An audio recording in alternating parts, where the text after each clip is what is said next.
Good morning, everyone. My name is Caroline Fairchild. I am a senior editor at LinkedIn. I oversee our publishing platform and work with thought leaders in tech, venture capital, and startups who share their insights on LinkedIn. There's actually a great conversation going on right now on LinkedIn about this very conference. So if you just check out hashtag #MIGlobal on LinkedIn, we'd love you to share your insights with what you're learning today. Quick show of hands to start the panel. Who was here yesterday felt like they had some sort of conversation with someone or heard a panel that was summed up with, oh no, the robots are coming for all of our jobs? Yeah, a fair amount. And it's for a good reason, right? You've read those studies or those predictions that half of American jobs in the not so distant future might be taken over by AI and automation. But these are predictions. And what my lovely panelists and I are going to talk about today are not predictions, but what we know about the future of work and how we can get the American workforce moving in the right direction so that we, no matter what the future looks like, we're in a good place for the economy. All of my panelists are in very different ways working towards solutions towards this issue. We have Levie, who's the CEO of Box, Anne-Marie Slaughter, who's the president and CEO of New America. Canney is the head of global people for Wal-Mart, and Bahat is the head of Bloomberg Beta. Some serious heavy hitters we have today. To start the panel, I'm going to ask everyone to answer one question in one sentence. Aaron told me he does not want to go first. Thank you for adhering to that. So I'm going to start this way. Okay, so the question is, what is the one thing that we know for sure about what work is going to look like in 10 years? We know that compared to the workforce of today, 10 years from now, as much as we love to talk about millennials, the future of work is much older. The percentage of those 55 and older in the workforce is going to double. And we love to think about the ways that modern technology is used by every community at work except those who are older. Jacqui? All right, I would say that what we know is that we can't predict it, but we can prepare. And with Walmart, we have 140 million customers that shop our stores every week. And we're the second most trafficked e-commerce site. So we have a front row seat to how things are changing now.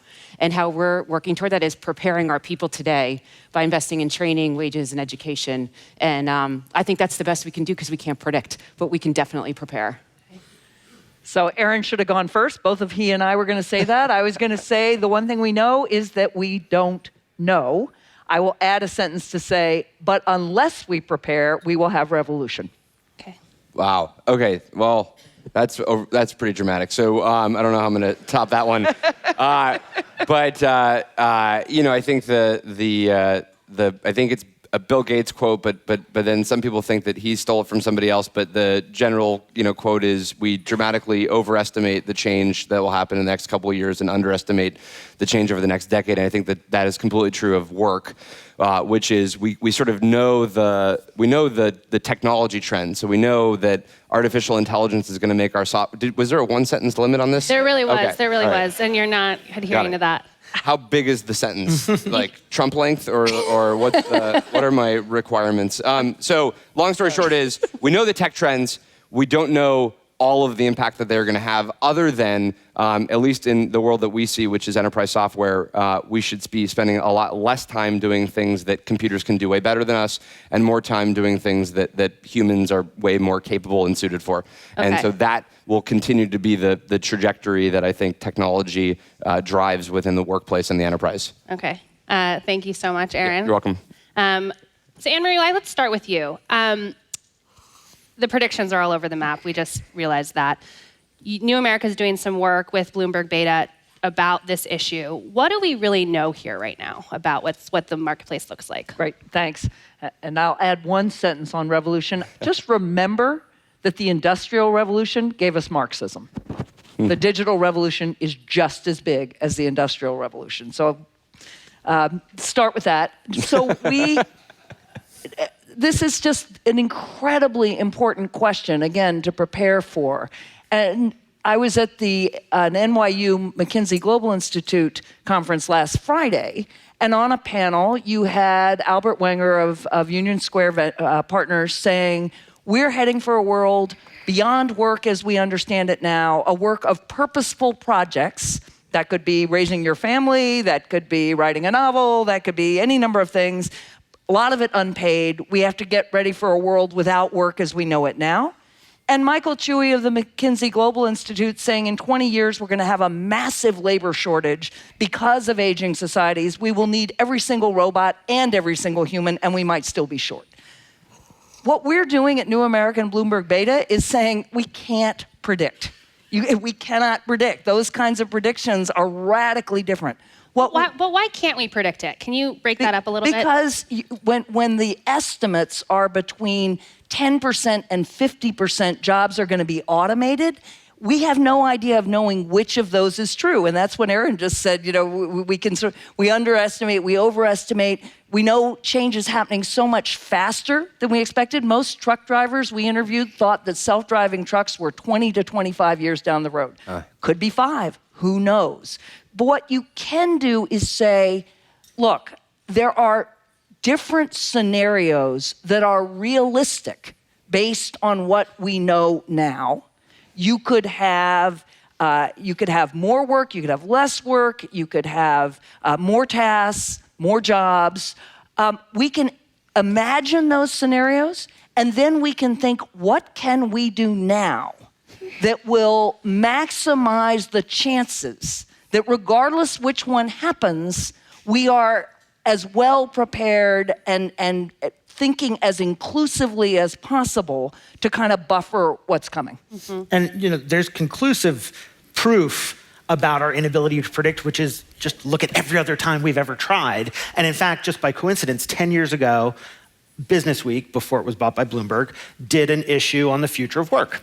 And if you open the pages of that issue, you'll see some fascinating things. The number one job predicted to decline by employment in the United States was? Computer science. Software developer.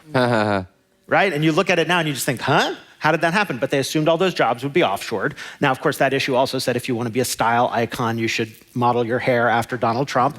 And, just a few months ago, we had a major event in our country which showed all of our inability to predict. And so, the real question that we asked in our work was, is there some alternative to debating over the speculative? And we think that there is.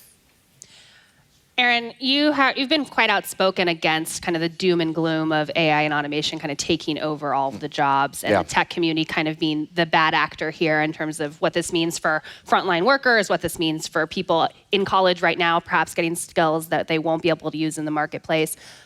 How are you thinking about this as the CEO and founder of a tech company? Sure. Yeah. I mean, I think first and foremost, I guess I'm just generally optimistic that if you look over the past 100+ years of technology-based automation, we've often and generally always been able to create more things as a result of that automation than the things that were reduced. It's just they don't happen in the same categories as in the areas where the jobs were reduced. And a big reason for that is you can easily see the things that go away when you automate something. It's very hard to imagine in that new now when that is now fundamental sort of premise to whatever that market is, what are the new things that get created because of that? And so we're always in this race to automate some set of things, and then a new set of problems emerge that humans are the only ones capable of going and solving, and we're constantly in that race. So that's generally why I'm optimistic, which is that I think if you look at the set of problems that we have in the world, it is not the case that somehow we have this fixed amount of demand of the world's services. There's I don't know if you guys are probably more familiar with this on the academic side or economic side, but like something called the labor lump fallacy, which is sort of we assume that there's just like this fixed amount of services that the world needs, and that anything that you automate is going to reduce by a commensurate amount, and it's just not the case. If you look at healthcare, if you look at education, if you look at life sciences, if you look at financial services, if you look at anything that in more of the personal space, these are all areas like daycare, nursing, whatever. These are all things where the market isn't saturated, where we don't actually have services for everybody in the world. So we will automate some set of things. Truck drivers will have maybe longer or more efficient shifts, and maybe they won't be discreetly out of jobs in the next 5 years, but there'll be fewer of them because we'll be able to get more because of automation. But then somewhere else in the economy, something else will represent an opportunity for more growth. And then the big question is, can we move the truck drivers from the truck driving job to the new roles in the economy? So that's generally why I'm optimistic, and what we tend to work on and see. And fortunately, because our product is primarily used in large enterprises, and so we get to see how this is playing out in lots of different industries, whether Caterpillar or Procter & Gamble or General Electric, and seeing how their workforce is changing and how their way of working is changing. So we're just generally optimistic that the path ahead is going to represent quite a bit of opportunity for a bunch of people. Okay. I would add, to that, and what I see in Walmart is similar, right? And it maybe doesn't, might not click over to logically, but we have seen where our jobs are changing too. And we have cashiers now who are hosts, and they're excited to help customers more. They have more time to talk to them, and I go see them and hear them, and they really are genuinely excited to show people this is a great item, how to use the computer or the robot or the new way of self-checkout. And then we have new parts of our business that are growing too, with online grocery, which is something that we've rolled out in 600 stores that didn't exist only a couple years ago, and now we have people who have to pick the groceries, who understand it's almost personal shopping. Well, and on that actually, Ron Johnson, the guy who created the Apple Store, not the best experience at JCPenney, has since started a company called Enjoy, and it's exactly that, which is sort of, we thought e-commerce was going to get rid of people, but it turns out when you want a Sonos system, most people are just not prepared to go and make their house into a wired or wireless home, and so they have people that are experts in installing Sonos systems, and that is creating a completely different category of retail job. It's just out of the store, but it's now in your home, and they're doing the delivery as well as the installation. So that's the kind of thing where on paper, if you're taking a pure economic lens to it, well, retail should be compressed, and e-commerce should be much more efficient. But actually, it just turns out that we as people want to be able to have experts help us with things. Right, but you read reports like 60,000 jobs were lost in the retail sector in March and February of this year. That's the worst string of job losses in retail since 2009. Walmart itself cut some 1,000 jobs recently this year. How does that not stack up with what you both are saying, which is, yeah, the jobs are going away, but we're creating new ones? Because I think everyone in this audience has read a lot more about the jobs that are going away. So, go ahead. Well, just to sharpen that point, so the one thing you're both saying, which I certainly agree with, is there's a higher premium on human interaction, right? The things that can't be automated is exactly, you're responding to a particular person on a particular customized thing that you need. That's great. But you need fewer hosts than you needed checkout people and stock people, so the numbers go down. But the other problem is, and this is again, when you think about the Industrial Revolution, you're not going to make those truck drivers greeters somewhere else, right? The labor mobility doesn't work that way. You're going to have a lot of people at 55 who don't have options, who also can't afford to retire, and who even on the jobs they can get, because they'll be able to get some tasks, cannot support themselves. So that dislocation is still what's facing us, even if in the aggregate it all works out. Right. And I think the question that we should be asking ourselves, I'm an optimist too. Our venture fund actively invests in artificial intelligence. So if you're looking for a face for the enemy for our automated future, you can look right over here. It's me. And I think the question we should ask ourselves is, how would we know if this was just a bedtime story? If we were telling ourselves some fairy tale that it was all going to be okay while jobs are disappearing. And I mean, Walmart is one of the most, if not the most active employers of truck drivers. We went as part of our work, which is called the Shift Commission, to speak to truck drivers in Ohio to ask them what they thought about the self-driving truck. And we showed them a video of a self-driving truck, and we asked them, how soon do you think this will come? And the first interesting thing they said was, well, this will be great because I can actually sleep while the truck drives. And it took a few minutes into conversation before people started to say, wait a minute, I don't know if we're going to get paid that much for sleeping. And then, when do you think this will happen? And this isn't validated scientifically, but the sentiment in the room was 30 or 40 years, which could be right, or it could be off by a factor of 10. And we just don't know. So I think that's the reason we need to be absolutely vigilant instead of getting in this back and forth about are we optimists or are we pessimists. Right. One thing, I was looking at the Pew study on this very topic, where 50% of the people believe that jobs will be automated, right? Like that they know that they're worried about it and, going to be thinking about it. Actually, it was 2/3 of the people know that that's going to happen, but 50% of the people don't think it's going to happen to them. Yeah. Everyone but me. Sure. Exactly. Yeah. And that's not just about frontline workers. Yeah. That's, and I think that the way you have to pivot that, if you're an optimist like I am, and with Walmart, is you have to train people, you have to give them skills, you have to teach them a new way of working. Otherwise, they will be, on a disadvantage. Sorry, I didn't mean to interrupt you. Yeah, but we have spent $2.7 billion, and we continue to spend money on training. And one of the areas I'm really proud of is in academies, which may or may not be familiar to people in the audience, but we're training department managers, so mid-level management, how to run a department, but also be leaders. And we're going to have 200 of those academies open in the United States, training 225,000 people in jobs that are different than they are today. So we're moving very fast, because I do go back to where we started with preparing is what we need to do. And I feel very responsible for that. Right. Roy, Well, and just a bit on the study thing, I think that it's probably not.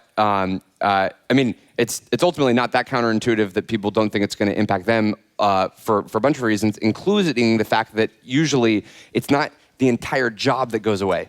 It's the technology automation makes individuals more efficient in those jobs, which means that there's fewer people, but to any one individual, it's not like the very role itself goes away. So I would say that we will have people in trucking in 10 or 20 years from now. There will be fewer, and maybe they won't be called truck drivers as much as shipping operators or whatever, but like the amount of extra services around that whole function will still create a set of jobs, and they will not be growing nearly at the rate as they were 10, 20, 30, 50 years ago, but that will be a category of work that still exists. And so some people will transition to that future type of work, some people won't, and we should make sure that we have all the appropriate backstops, retraining, education, basic income, whatever, to be able to support that. And will they be able to to support a middle-class life on those jobs?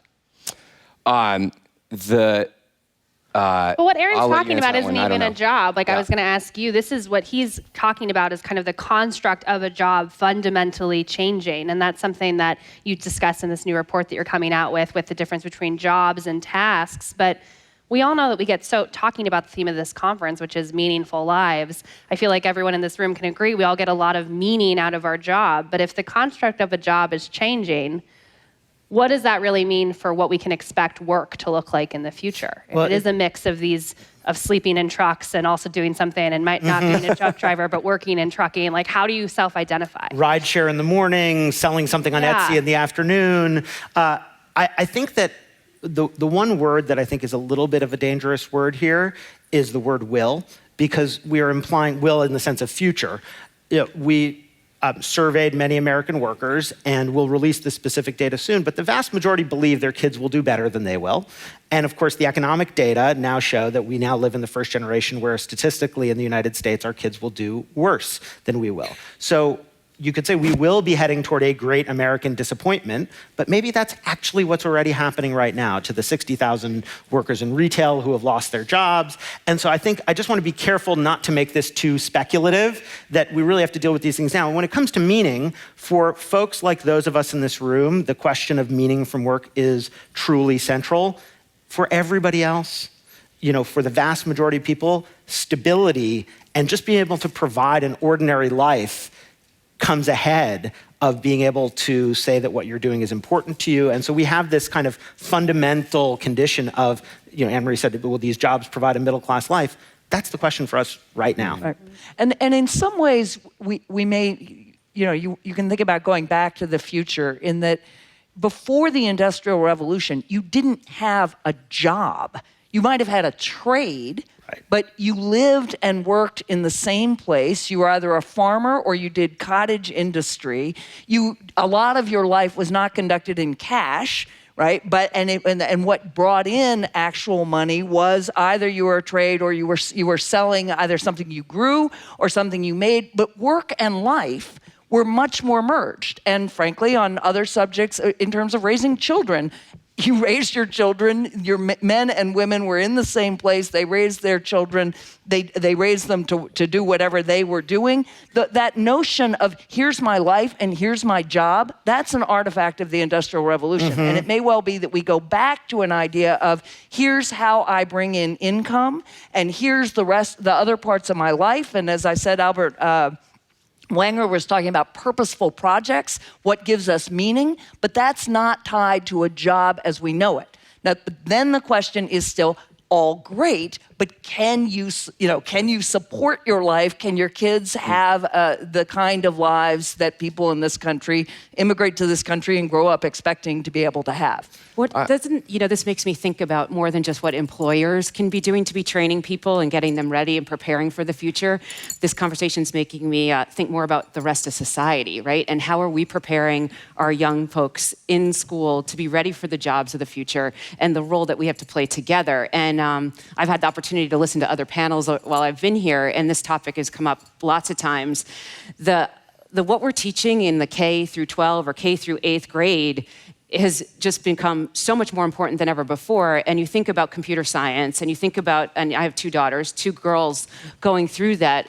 How are we preparing those young people to be ready for these jobs? Yeah, that's key. Very difficult when it's difficult for us to imagine what kinds of jobs we will be preparing them for. It would be helpful if I laid out a little bit of some of these scenarios that we... Yeah, that'd be great. Okay, I think we have a slide too. Yeah, so the work that we did together, and Aaron came and briefed our group, was to gather leaders across every sector of American life. So we took as a given, it's not just about what corporates do, it's not just about what academic technologists do or the government. And let's ask ourselves, what does it look like if there's more work in the future? What does it look like if there's less work in the future? What does it look like if the work continues to be in the form of a traditional job? What does it look like if it fragments into tasks or something else? And by the way, Emery, as you were talking about the way that it once was, I was daydreaming about whether my wife would agree to work with me in one of these scenarios, because that would be good. And these are, so if you take those 2 variables, whether there's more work or less, whether the work remains in the form of jobs or changes into being broken up into tasks, you end up with 4 scenarios. And so we walked through each of them and tried to imagine what they would look like. We gave them names after games that are popular so people could understand them. And so, for example, the scenario where there's less work and it's not in the form of jobs, it's in the form of tasks, we called rock, paper, scissors, because that's you iterate on that game, you play again and again and again, it's winner take all. For the one where there's more work but it's tasks, we called it the jump rope economy, because you can keep going and going and have infinite creativity in what you do, and so forth. And then you can start asking yourself questions like, well, what do benefits or the social safety net need to look like under each of these scenarios? What's the role of education in preparing for an economically productive and meaningful life in each scenario? And in some ways, the most interesting thing is after gathering 100+ leaders in 5 cities all across the country, more than half of whom felt this time will be different from past technological revolutions, it's not the differences between these scenarios that matter most, it's actually the things that they share in common. Because if you look at them, it's unclear what we should wish for. Do we want there to be more work available? Sure, on some level that would be great. Or do we want people to be able to work less and enjoy their lives because technology makes goods cheaper and means we don't need to slave away as many hours? And we don't know what the good or the bad scenarios look like. We know that in any case, we have to solve things like the availability of benefits and a social safety net, the anxiety about the future. If your profession is truck driver and one person says, you're going to get automated out of a job in 3 years, and your friend at work says, no, you'll be fine for 40 years. How do you plan a life based on that? And so it's the similarities between these wildly different predictions that are the things that we found ourselves ironically focusing on. Aaron, I'd love for you to react to these scenarios, but I just want to say, if there was a word cloud of this conference, I feel like truck driver would be like the biggest one. We keep talking about that. Yeah. The poor truck drivers. It's the biggest Which is why we went to talk to them in many cities. Silicon Valley loves to debate by tweet over what will happen to the truck drivers. And if you ask folks who actually invent this technology, how many of them have actually spent time thinking through Who's employed by a bigger organization? Who's an entrepreneur? What are their dreams for the future? I mean, hearing these truck drivers start talking about how they didn't just do this as a job. It's the open road. It's command of your rig. You get this feel for this that I think we have to respect the complexity of this job that is the most employing job for men in the United States. Can we get the slide with the scenarios back up just so you can see it? Yeah. So which one? I mean, maybe we should all kind of vote on ours. But I maybe I'm really boring. I don't think things change as much as you described. I think that I think it's the go economy. And I think that so there's one scenario which is pre-industrial revolution, which is we all do sort of we all have trades. But but what the Industrial Revolution taught us in at least all the management and science that emerged was that the cost of, as a business, going out to the market and having the market sort of do all of your activities. At some point, there's a point where it's more efficient to be able to do that within your organization, which will mean that each organization will care about its culture, its talent, its retention of people, its training of people, and you will. I think there will be an even higher premium on the organizations that can engender that kind of engagement from employees and that kind of long-term work. But isn't that kind of an advantageous angle for you, given your line of business? Yes, I mean, we want to sell software to those companies, so I agree with that. But also, I don't see any trend that is counter to that. The trend of contract work has existed for hundreds of years. We can now just do it in a much more automated way, which means that more people can participate in it. But I don't see Walmart wanting to not have people that wear the Walmart badge that want to be there for a decade, getting better and better at their job. Okay, so again, let's just remember, the Industrial Revolution, it came out fine in the aggregate, right? The Luddite fallacy was a fallacy. There were more jobs. It brought Marxism and revolution along with it because the disruption was huge and there were huge numbers of workers. They're not the same workers. So even if you are totally optimistic, do not think this is going to be a smooth ride. There are huge numbers of people who will be disrupted and have and be left behind. But second, the theory of the firm, Ronald Coase, the idea, absolutely, it's more efficient to be in a hierarchy. That was because you did not have digital technology where you can now have networks, and it's much more efficient to be able to disperse people. It's much cheaper. You don't have to have them all in the same place. That you don't have to pay for all the things that they need. Just straight tech, I would say large companies like that either reinvent themselves as networks or change to almost like flotillas of much smaller, much more boutique organizations. And let's talk about that a little bit. There are growing geographical skills gaps in this country. We know extensively from LinkedIn. Are you trying to break this up? No, I want this to keep going. I'm going to pitch it back to you. Okay, but I mean, we know from LinkedIn data that there are cities like San Francisco and Austin and Washington, D.C. that have some of the biggest geographical skills gaps, meaning there are lots of open jobs, but the people that they need to fill them don't live there. So how do you think about that via Box? And can we disagree with Anne-Marie more? Or Probably. I think that I'm super biased by how we operate at Box, which is we have the entire product design and engineering teams on 2 floors of our building for maximum efficiency of iterating and innovation and collaboration.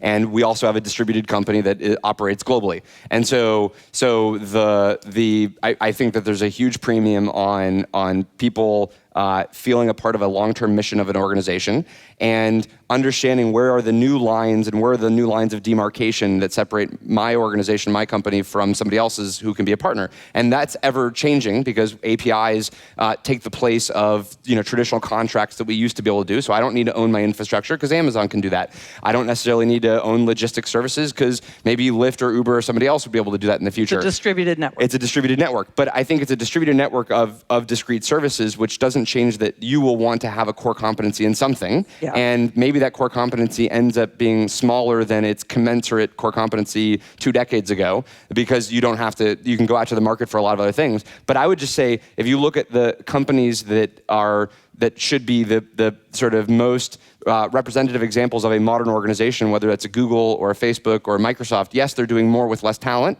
but there's no end in sight to how many people they're going to want to have in their company that are building for their long-term success. So, I mean, there's no. I think we can easily imagine a Google with hundreds of thousands of employees in the future, and that is, I don't see them wanting to break up their organization into lots of little parts, and nor do I see employees wanting to do that within that organization. And I don't see them wanting to do it, but you know, Facebook or even Google, the whole point is they create thousands and thousands and thousands and thousands fewer jobs than the big corporations of the industrial era. So you're still, I agree with you, for lots of people at the top, they're not going to be hiring truck drivers. Okay, Starbucks. Why is I don't see Starbucks is not hiring a middle class life. Okay, so this is just about the middle class life category of jobs. Because that's the biggest part of our population, right? So that's where we're talking about political revolution.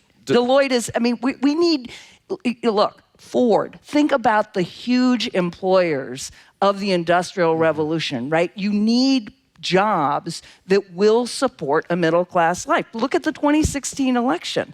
I believe you can get there, but I don't think you're going to get there with the current Silicon Valley model. Roy, I'm going to kick it to you. Are there any technologies that you guys have invested in recently that either Aaron or Jacqui should be worried about in terms of this conversation, i.e., like the companies that are coming up down the pipeline or the tech that's coming up down the pipeline that could, make her retraining and his thesis kind of not as good? I'm not going to tell them about the ones they should be most worried about.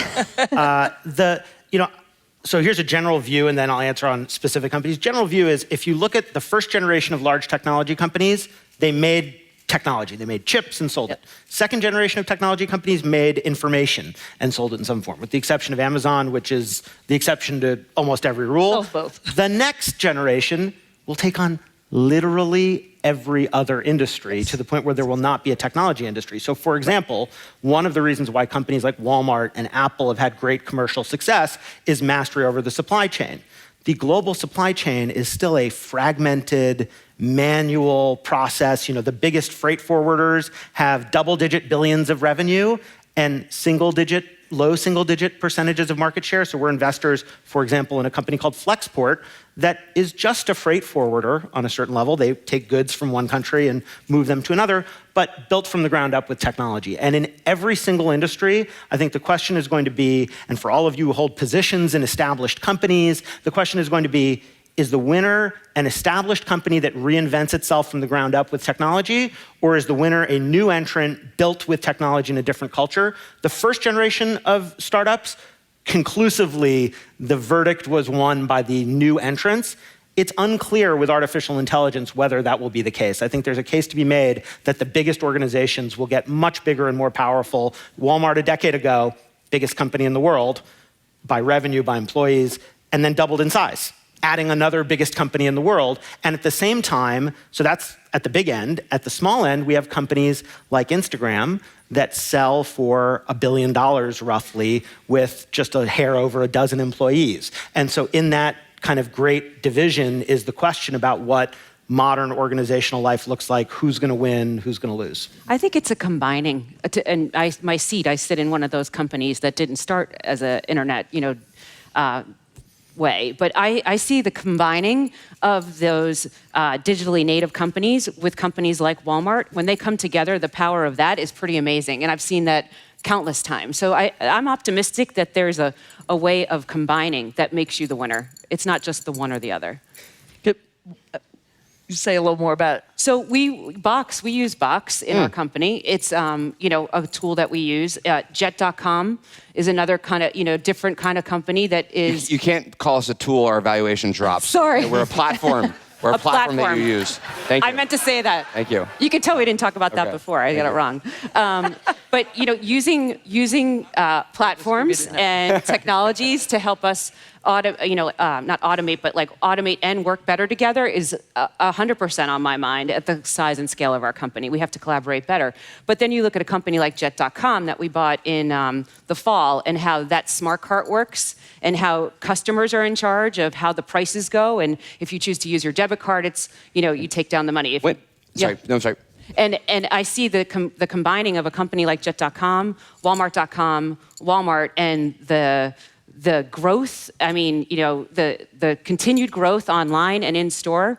Our comp sales are continue to grow. Our online sales continue to grow, and I think it's been catapulted by that purchase. So with the acquisition of Jet.com, Walmart net is going to be able to hire more people? We hire more people every year. Okay. It's a big company. We will always have a lot of jobs. And I mean, we didn't get into it, but we have the same type of technologists that other technology companies talk about: product engineers, data scientists, associate experience. All of that reside in Walmart. You hire more people net. But what I think this relates to what Anne-Marie has said is that it's not the same workers, right? So theoretically, if more people are buying groceries online, there are fewer people going into stores, meaning that stores might get smaller, or there might be fewer cashier stations open. You might be hiring more product managers, but you're not hiring more frontline workers. So connect those two worlds for us, and how we're still not worried about the displacement of vast majority of people in the economy right now. I think that change in service, though, does change jobs, and that's the part about retraining. So if you order your groceries online, someone in our store goes and picks them and puts them in a basket and either puts them in your car, or you come out and you have to get them given to you, right? So it changes the role of the person that maybe was just, doing the cashier work, but now they're out picking the goods, they're picking the berry, like the best fresh fruit. They know their customers when they come pick it up. I mean, I've heard many stories where, there's Mother's Day cards and flowers because they know the customer so well about what they want, that this personal connection our associates get to spend more time on. So I see a pivot to these other jobs. It's not necessarily about now we don't need to have truck drivers or cashiers. We need cashiers, we need truck drivers, and we need people who can pick the groceries, put it in your car, or run the website. But don't we need many fewer of those? I mean, in other words, the people who are going to bring it out to your car, that's a robot. Right? It's crazy to think that we're going to pay for people to carry things, right? Routinized physical jobs will have robots. We will need, people who engage as hosts, but won't we need many fewer of them than the people who stock warehouses and run cashiers than sort of the current ones? I'm just more optimistic. I am. I feel like there will be more jobs created with technology than less. And I can't predict what all of them will be, but I think we've seen it in Walmart. I've seen it in my career where it just continues to create growth. And if you invest the time in your associates or your employees, you train them, you give them the tools. If we have an education system that's preparing them for work, I'm very optimistic. And I think a habit that we could consider getting out of is this debate over whether we believe it'll all be fine or not. Yes. Because across all four of these scenarios that we developed, there was a consensus that if you do nothing, we will create some real problems here no matter what. So we all need to act in a concerted way. And we tend to talk about things from the job side in terms of automation and the effect it has on the experience of work. Let me give you a couple of other lenses. One is in terms of who can work. If you look at the most significant technological developments that affected the supply of labor in the United States, at least in the Western world, over the last, I would say probably true for a century, dishwasher, washing machine, the pill,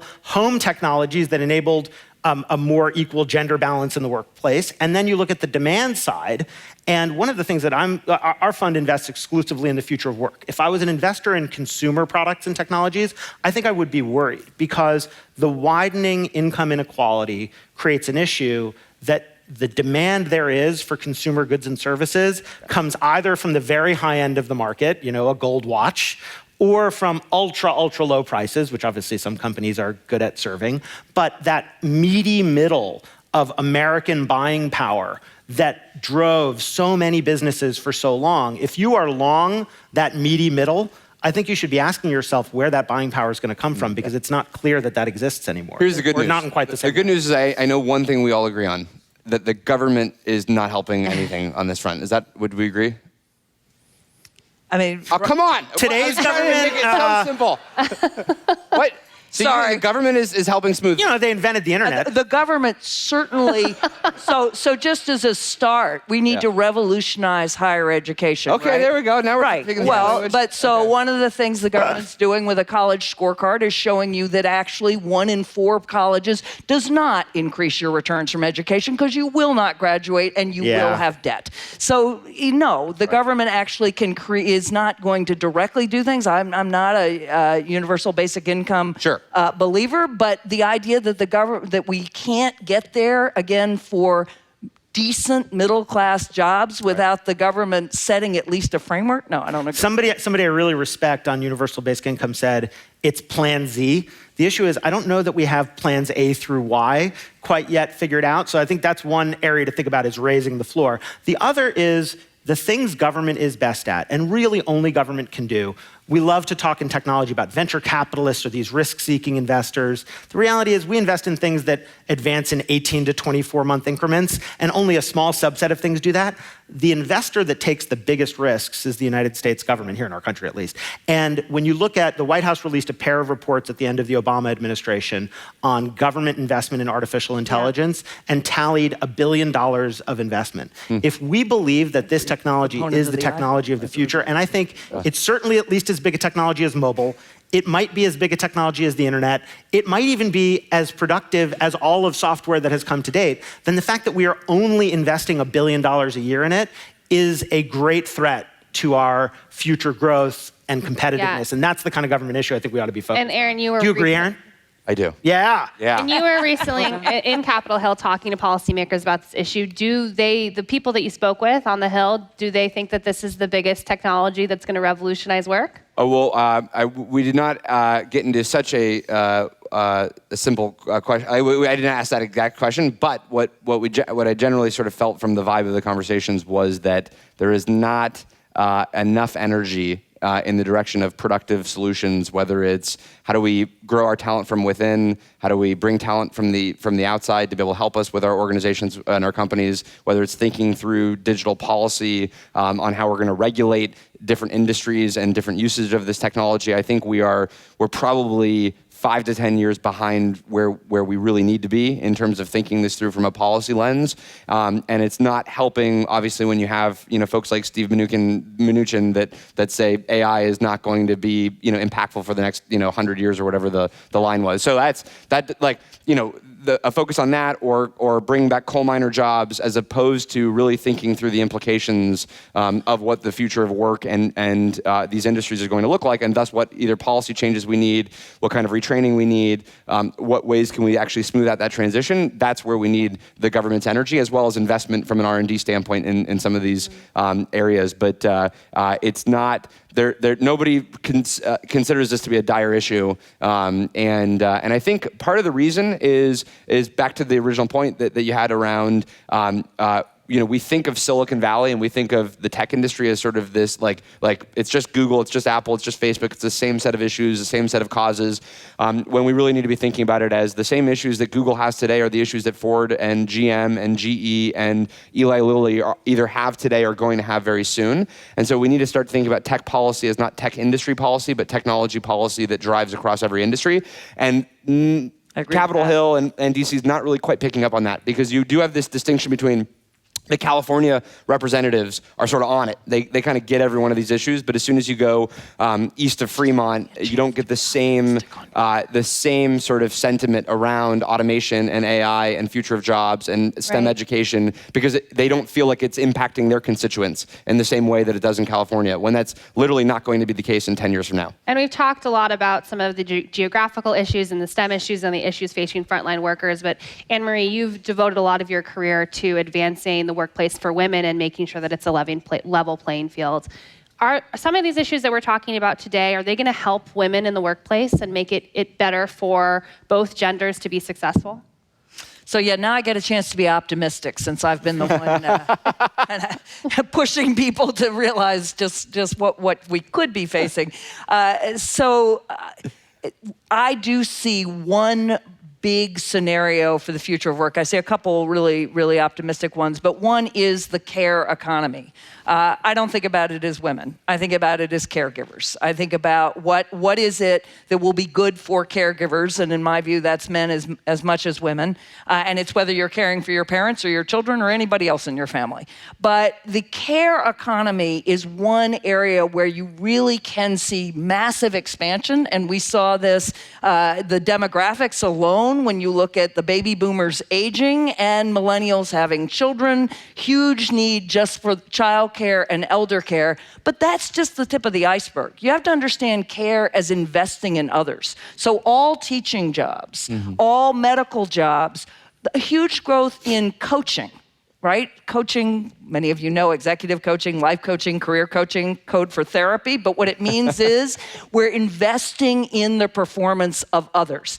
Vocal coaches, athletic coaches, they understand that you need a coach to improve lifelong.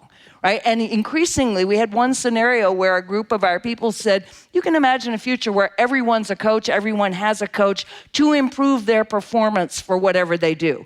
This is where you then add big data, big growth in the revolution in higher education, where you're continually going to be getting certifications, badges, the kinds of skills you need. How are you going to do that? Well, you're going to have teachers of all different kinds, but you're also going to have advisors who are going to know, as Arizona State, Georgia State, the big public universities know now, they're going to know when are people at risk and how do I help them? You use the big data to really figure out, here's an educational profile, this is how this person needs to learn, this is where this person's in trouble, and I, the human being, this goes back to your kind of host, I can help you. So I see a big explosion in the care economy that will use technology but still has this enormous human dimension. And here's the best part, a lot of that is local. Right? Robot, you can use a robot for elder care, you still need a person engaging for minds. Or for our children, 0 to 5, hugely important that they get the very best care. That's, again, something that will be a mix. So I think there's a future that is good for caregivers and definitely good for integrating work and life. Have you guys done any estimates on how big that growth could be if you look at like, is it 5 million jobs, 10 million jobs? We stayed away from trying to estimate job counts for our work, but you can find out there lots and lots of estimates. Talk to the care.com folks. Care.com and iGen Poo's work, who does elder care, have all the estimates, and they're really, really National big numbers. Domestic Workers. And then as you were talking, though, I think about all the jobs that come as associated with that growth. So the multiplier is, I wouldn't guess that's how many it is either, but it's certainly pretty amazing. Yeah, and the question is, can we create those jobs in a way where the people who hold them lead an ordinary life? We also spoke as part of our work to people who, in addition to their jobs, have some significant elder care responsibility for a family member. And we said, oh, if you had the money, would you hire somebody to help with this? They said, absolutely not. My mother doesn't want anybody other than me to be here. Right. So and that whole question of how do you provide this service personally is a really good one. For folks who have seen the movie Her, it feels like we had a year where everything was artificial intelligence movies. Well, we have a metric in our conversations about AI called TTH, time to her, how long it takes into a conversation before it comes up. Because it reminded people that we can have an emotional relationship. Anybody who's seen a kid yell at Siri knows that. But there's another film that I recommend called Robot and Frank, which is this tale of a man who's aging who has an elder care robot, and what affection he has for his family members versus the technology, we're all going to be figuring this out. We're going to be figuring it out with our parents, and we're going to be figuring it out for decades. Yep. And this issue actually came up on a panel yesterday, but I want to ask you guys about it as well. Are we going to be in love with technology in the future, speaking of Her? And is that meaningful, speaking of having a meaningful life? Are robots going to fill a place in our lives in which it's not just doing routine tasks, but they're actually working in the care economy and fulfilling tasks that we have an emotional impact with us? So I think we can have some relationship. I do believe here, I'll be the optimist. I do fundamentally believe in the need for human connection. Right? That our desire to connect to other human beings is as strong as our desire to compete and win over other human beings. Those twin desires have powered our evolution as a species, our successful evolution. You can think about it this way. There are countless ways to get the experience of music, right? Obviously CDs, not that our grandchildren won't know what those are, live streaming, YouTube videos, countless ways. People still pay for the live experience. In so many ways. You're all here. You could watch us online, right? But you're here. There is something about human interaction that, although I think, yes, you can have Siri, you could have the elder care robot, there's something there that unless we adapt and evolve much more rapidly than we have over millennia, that we're still going to need that. We even have a word for it. I mean, in goods, we have the word handmade. If I give you the exact same object, but you know the story that it was made by a person for you or people, it means something different. And I think we'll continue to see that. Maybe the relationship we'll have with technology, you ask what kind of relationship we can have. With a book, I can have an intimate relationship. I can care about the ideas that are in it, but I know it's just a book. Right. And I think it'll kind of be the same sort of thing. It'll mean something, but I'll still know what it is and what it isn't. Yeah. I think our humanity and our people, whether as an employer or in life, is what's going to lead us through this time, though. And we will be technology enabled, whether we're in love with that, different by how you feel or hate it, I guess. But I do think it's our humanity and our people that are going to lead us through this change and this, next wave of whatever we want to call it.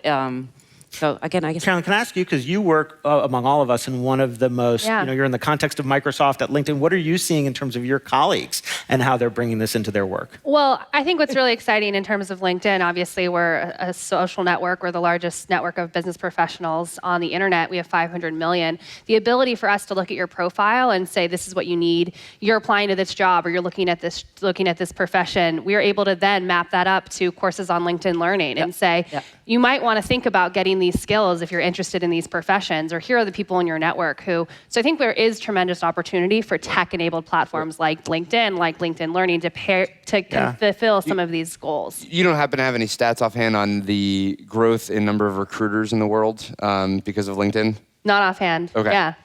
Because that would. I'd be interested because first LinkedIn comes out and it's like, oh, this is going to make all recruiting automated, and we hire like a recruiter every week because all we have done is made it be so much more information and so much more efficient to recruit people, and now everybody is recruiting much more effectively, which means there's a higher premium on really, really great recruiters and having lots of them. So I just think that we're not at some sort of fixed point of the market's need for great talent, and we just have to figure out what the future of that talent looks like and how to get there. Yeah, and I would say that we can't underestimate also the swing in the pendulum, right? So again, back to the Industrial Revolution, all the machines caused the Romantic movement and arts and crafts and going back to organic forms. My son, who's 20, just traded his iPhone in for a flip phone. Ooh, bad idea.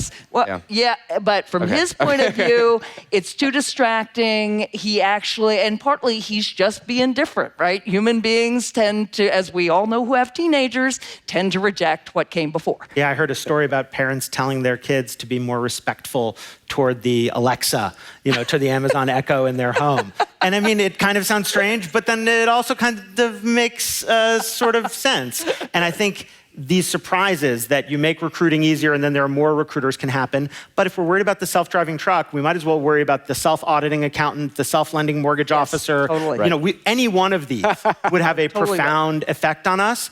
And I look at my colleagues at Bloomberg and I see them staring at numbers on a screen, moving quickly, yelling into a headset. I used to work in the video games business.